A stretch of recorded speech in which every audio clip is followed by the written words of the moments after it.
Olá! Por um mundo mais justo e mais saudável, onde as pessoas se interessem pelo bem umas das outras, estamos começando mais um programa parlatório aqui na TV Pai Eterno. O Papa Francisco tem se referido a este tempo da pandemia como uma tempestade. Uma imagem significativa. A tempestade assusta, mas também limpa o ar e irriga a terra. O tempo da tempestade pode ser marcado pela morte e pela destruição, mas também pode ser um tempo de conscientização e de crescimento. Vamos conversar hoje aqui no programa parlatório com duas pessoas que fazem uma diferença nesse mundo e podem nos ajudar a fazer o mesmo. Nossa primeira convidada é a empresária Luísa Trajano, que comanda um dos maiores grupos de lojas varejistas do Brasil. E depois dela, vamos conhecer melhor e aprender sobre o uso saudável de redes sociais com o professor Pedro Burgos, do Instituto de Ensino e Pesquisa, o INSPER, de São Paulo.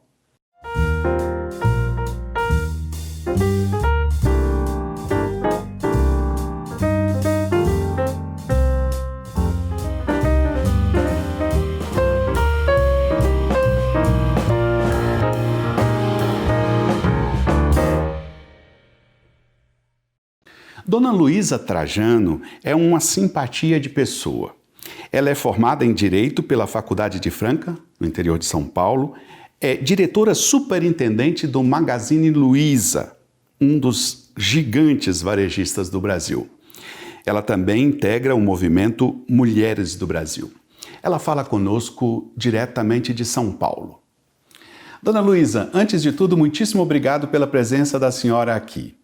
Nesse tempo que nós estamos vivendo de pandemia do coronavírus e que tem deixado tanta gente triste e apreensiva e que as pessoas estão assustadas, nós precisamos mais de pessoas positivas. E as atitudes públicas da senhora mostram que a senhora acredita muito no Brasil. Tudo o que está acontecendo não tem desanimado a senhora? Olha, Padre Fábio, é assim, lógico que é um momento difícil, é um momento que a gente se questiona bastante, mas eu não sei se eu parti assim, depois que eu tentei pedir para as forças o meu papel nesse momento, logo no começo, e eu vi que eu tinha que assumir um papel de líder cidadã, que lutasse pelas pequenas e médias empresas, que por causa passe com a minha experiência por um pouco mais de calma nesse momento, eu te confesso que eu não tenho sentido nenhum pingo de desânimo. Mas lógico que eu tenho, desânimo é uma coisa, lógico que eu tenho tentado entender o que está se passando, vivendo cada minuto e aprendendo a técnica que eu uso para não ficar nisso que você falou, viver cada momento presente, aprender com isso, entender e sentir o que está passando. Então, esse tem sido minha postura todos os dias, e pedindo muito para que me dê equilíbrio, as minhas forças espirituais e tudo que me dê muito equilíbrio, que nesse momento não é fácil, não.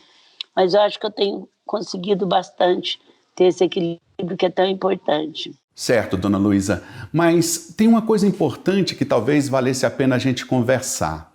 A economia, nesse tempo, já sofreu um impacto enorme. A senhora acha que os empresários têm um papel importante agora para redefinir a economia na pós-pandemia? Eu acho que o papel é importante nesse momento de todas as classes, empresária, religiosas, políticas, eu acho que é de todas as fases. Mas o que é muito importante a gente entender que no momento de uma situação de pânico ou de tipo guerra que nós estamos vivendo, né, de calamidade, todas as vezes em que eu estudei de economia, sabe que o governo tem que entrar com dinheiro, porque se ele não entrar, não importa o PIB, não importa o déficit público, não importa nada, vai ser muito pior para a economia. Então, neste momento que o governo tomou as medidas, foi importante. Agora, fazer o dinheiro chegar é o que tem, agora não tira nem um pouquinho os empresários se unindo, mas eu não acho que é só o empresário, eu acho que nós descancaramos uma coisa aí, né, que a gente já sabia, que era a desigualdade social. Nesse ponto, a gente até, assim, não, é uma coisa positiva desse momento tão triste, se é que a gente pode chamar assim, foi a cultura da doação que o Brasil não tem e a solidariedade das pessoas, porque na realidade as pessoas estão passando fome, né? É gente que vendia na véspera para comprar o café da manhã, a comida do outro dia, que de repente se viu sem isso, então é muito importante a gente entender isso. Dona Luísa, outro dia conversamos aqui no programa Parlatório e alguém falou que existe um movimento chamado Não Demita e a senhora faz parte desse movimento. A senhora acha que, não obstante todas as dificuldades que estão se aprofundando, esse movimento tem futuro? Olha, padre Fábio, o que a gente prometeu mesmo, e foi bem clara, é que durante esses 3 meses de confinamento, de momentos tão indecisos, nem nós que assinamos não ia demitir. Isso pelaquela empresa foi muito fácil. Agora, lógico, tem empresa que não deu conta, tem outros que não esperaram, que deram insegurança, mas assim, ninguém falou que não vai demitir de jeito nenhum, porque tem que salvar a empresa. O que a gente falou é que nós, nesses 90 dias, porque as pessoas estão desesperadas, foram de repente tiradas do trabalho, estão lidando com desconhecido, porque o único inimigo nosso é o vírus, né? Então, assim, estão lidando com desconhecido, a gente ia lutar para não, principalmente as empresas que estavam mais capitalizadas, que tinham maior, a gente ia lutar e a gente assim foi feito. Agora a gente tem que esperar a retomada. A gente sabe que vai ter um nível de desemprego grande e também as empresas vão ter. O governo também, através da política trabalhista, ele ajudou que a gente não demitia, né? Que você pode deixar a pessoa 60, 90 dias sem ganhar, então isso ajudou bastante. Então eu acho que isso tudo facilitou a gente. A nossa conversa está muito boa, certamente deveríamos aprofundar bastante esses temas que a senhora está apresentando, mas infelizmente o nosso tempo está caminhando para o final. Então, como eu faço com todos os nossos convidados, quero também apresentar à senhora uma citação e peço que a senhora faça um breve comentário. Escolhemos uma passagem que traz uma fala, uma palavra do Santo Padre, do Papa Francisco, para os empresários. Vocês têm um papel essencial a desempenhar, porque mesmo de forma modesta, em algumas mudanças concretas de hábitos e estilos, seja no relacionamento com os seus colaboradores diretos, ou melhor ainda, na disseminação de novas culturas empresariais, é possível agir para mudar as coisas de forma concreta e, pouco a pouco, educar o mundo do trabalho a um novo estilo. Bom, o Papa Francisco é um sábio, né? E que o que ele falou é muito verdade. O empresário é um gerador de emprego, ele pode fazer isso com o aumento do nível de consciência, dizendo a ele mesmo e às pessoas que o mundo vai mudar, que uma nova normalidade vem aí, mas que também, depois da vacina, a gente não vai perder o abraço, o beijo, a gente não vai perder o encontro, que é isso, né? Que forma a nossa religiosidade, que forma a nossa cultura de uma empresa. Então, eu acho que o empresário tem o seu papel, mas cada um que está nos ouvindo tem. Eu queria só rapidinho convidar todas as mulheres que estão nos ouvindo para entrar no Grupo Mulheres do Brasil, porque, Padre Fábio, é um movimento há 6 anos, totalmente apartidário, que a gente trabalha 18 comitês, inclusive o Comitê da Saúde, onde a gente já sabia que o SUS é o melhor sistema, e a gente é totalmente apartidário, mas nós queremos ser o maior grupo político apartidário do Brasil. A gente já tem 43 mil mulheres em 15 países, em 50 e tantas cidades aqui no Brasil, e a gente é um grupo que só trabalha voluntariamente, e eu quero pedir para cada um de vocês que está assistindo, se envolva num grupo, porque o Brasil está... A única coisa que anima é que nesse momento tão triste está sendo formado o consciente coletivo da população para ela para ter um nível de consciência que o Brasil é dela e que nós temos que assumir o Brasil e largar de reclamar e de fazer nada. Então, eu queria... grupomulheresdobrasil.org.br. Não importa o que você é, nós temos mulheres de comunidade, nós temos mulheres médicas, dentistas, mulheres simples, dona de casa. Se você quer ajudar o Brasil, junte-se a nós e a gente vai depois te mostrar quanta coisa a gente está fazendo. Esperávamos conversar também com a senhora a respeito desse movimento Mulheres do Brasil. Muito obrigado pelo testemunho e pelas informações que a senhora deu. Agradeço muitíssimo a presença da senhora aqui. A senhora me chamou várias vezes de Padre Fábio, não me importo de jeito nenhum. Meu nome é Padre Rafael e, de todo o meu coração, obrigado por a senhora ter nos atendido. Eu estava com o Padre Rafael, eu resolvi te chamar de Padre Fábio. Eu peço mil desculpas, Padre Rafael, você é tão simpático, me perdoa, mas é o Padre Rafael, gente, toda vez que você vê Padre Fábio, muda para Padre Rafael. Muito obrigada, perdão aí pela... Sei que você não liga, mas eu tive uma falha, muito obrigada. Devia ter me corrigido no começo, mas muito obrigada e que vocês tenham, que Deus proteja, que vocês tenham muita força aí para passar esse pelo que eu tive em entrevista com você, esse jeito tão espiritual, tão forte que você está transmitindo, Padre Rafael. Muito obrigada. Está tudo bem, a senhora é muito simpática. No próximo bloco, nós vamos continuar em São Paulo. Vamos conversar com o professor do INSPER, professor Pedro Burgos, e vamos falar sobre o uso saudável das redes sociais. Até já.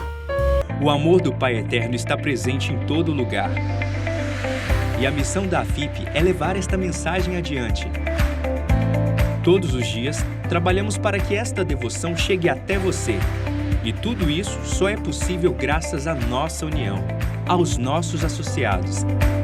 Reze conosco, ajude a fazer o bem. Faça parte desta família de amor.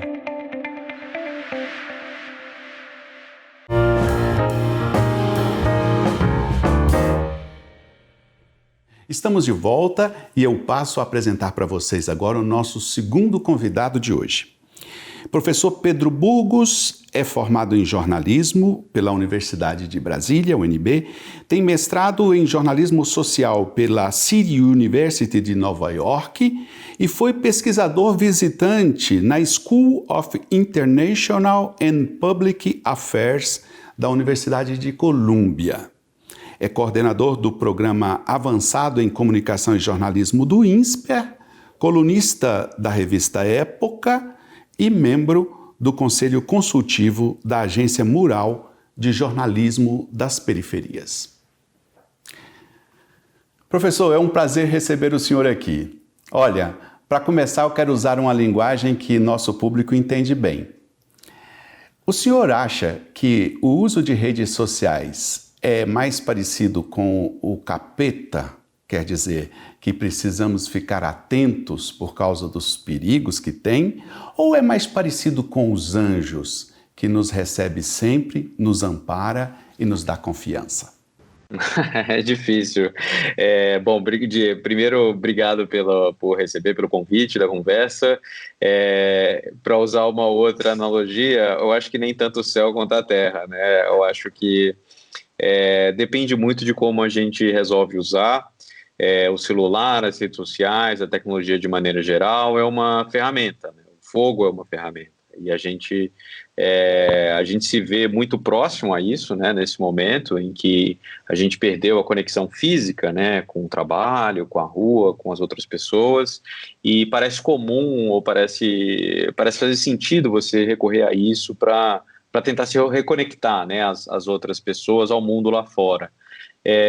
Eu acho que para você avaliar, acho que todo mundo está usando de diversas maneiras, né? Eu uso todo dia para o trabalho, eu faço uma videochamada com os meus colegas, enfim, conecto, converso nas redes sociais, tudo isso, mas eu acho que toda vez que você usa ou passa um tempo usando, eu acho que você tem que fazer uma pergunta para você mesmo e saber assim, bom, acabei aqui, fiquei meia hora conversando aqui no grupo de WhatsApp, passei X minutos no Twitter, eu estou mais ansioso, né? Eu estou mais preocupada, como que tá, qual que é o impacto disso no seu humor, no seu conhecimento, enfim, eu acho que a gente tem que estar sempre avaliando, né, qual que é o efeito, né, desse uso na gente, para ir dosando, né, quando é que faz sentido parar, quando é que faz sentido reconectar, enfim, eu acho que tem momentos. Não dá para você definir se isso é necessariamente bom ou ruim, depende muito de como as pessoas vão usar.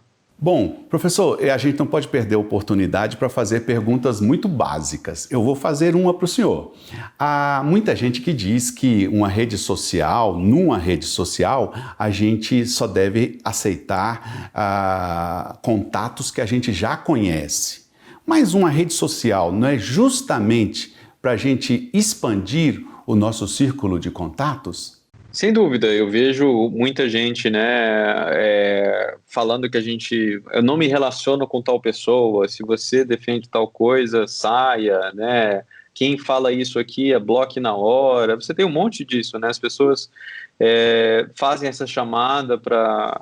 É porque é muito mais confortável. Se você está entre os seus, entre quem você conhece, entre quem compartilha com absolutamente tudo que você acredita, é mais fácil, mas a vida assim é fácil demais, né? Ela não te desafia intelectualmente, não te traz novas perspectivas, né? Tanto, enfim, intelectuais, espirituais. Eu acho que existe esse risco das pessoas, né, ficarem muito... A gente estuda muito a questão dos filtros bolha, as pessoas, né, viverem em realidades próximas. Você cria uma conta no Twitter, passa a seguir pessoas que pensam daquele jeito, você tende a achar que todo mundo pensa daquele jeito, quando na verdade é só uma curadoria que você fez. Então, sim, eu acho que a gente tem que estar aberto e tem que usar, né, essa janela para o mundo de forma mais eficaz para justamente expandir os nossos horizontes.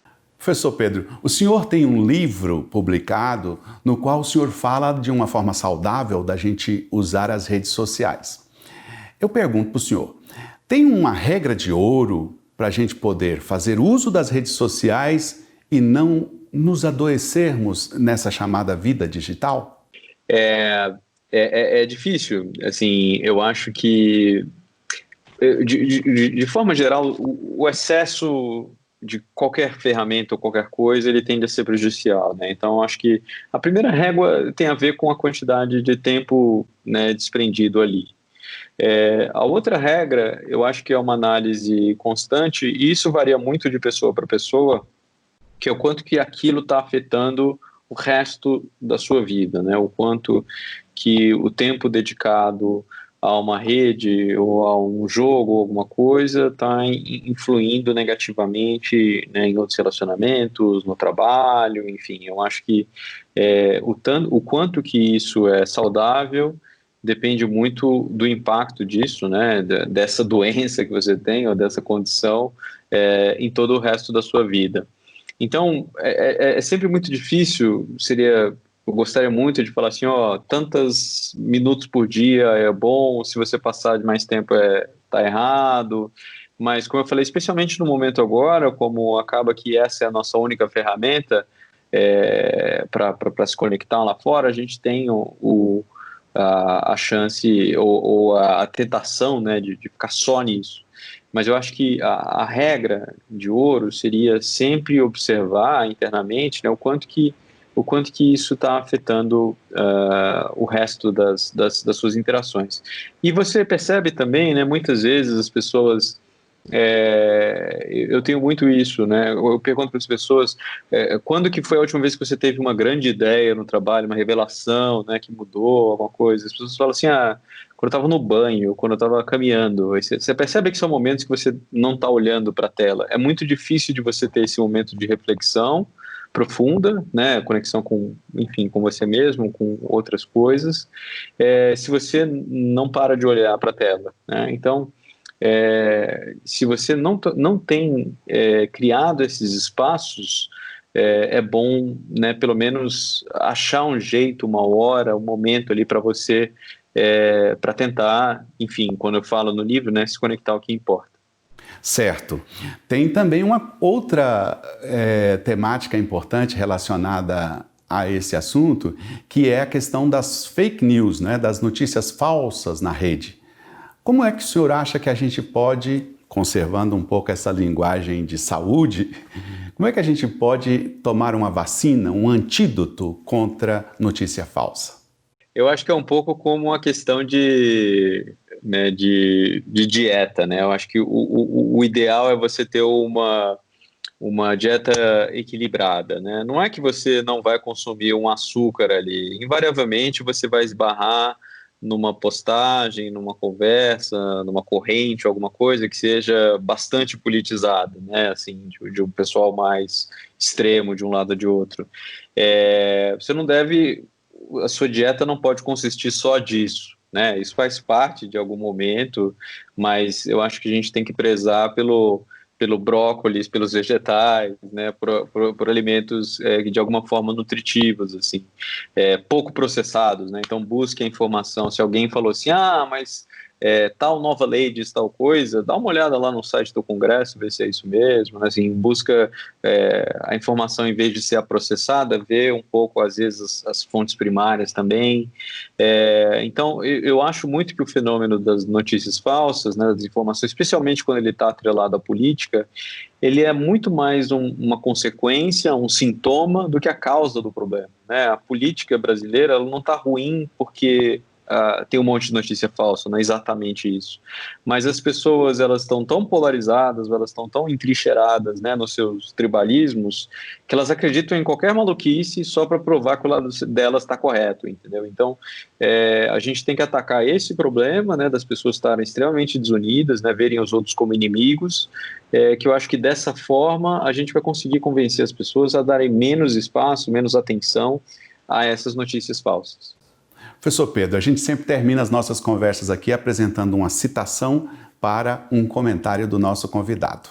Nós escolhemos para o senhor uma passagem de uma fala do Papa Bento XVI, pronunciada em 2011, antes dele renunciar. No mundo digital, transmitir informações significa, com frequência sempre maior, inseri-las numa rede social, onde o conhecimento é partilhado no âmbito de intercâmbios pessoais. A distinção clara entre o produtor e o consumidor da informação aparece relativizada, pretendendo a comunicação não só ser uma troca de dados, mas também, e cada vez mais, uma partilha. Esta dinâmica contribuiu para uma renovada avaliação da comunicação, considerada primariamente como diálogo, intercâmbio, solidariedade e criação de relações positivas. Muito interessante, eu não lembrava desses comentários do Papa. De fato, o que a gente tinha, o modelo de comunicação que a gente tinha, as coisas que a gente aprende na universidade, né, sobre... É muito relacionado a broadcasting, né, mídia massa, é uma pessoa falando aqui para um monte de gente lá fora.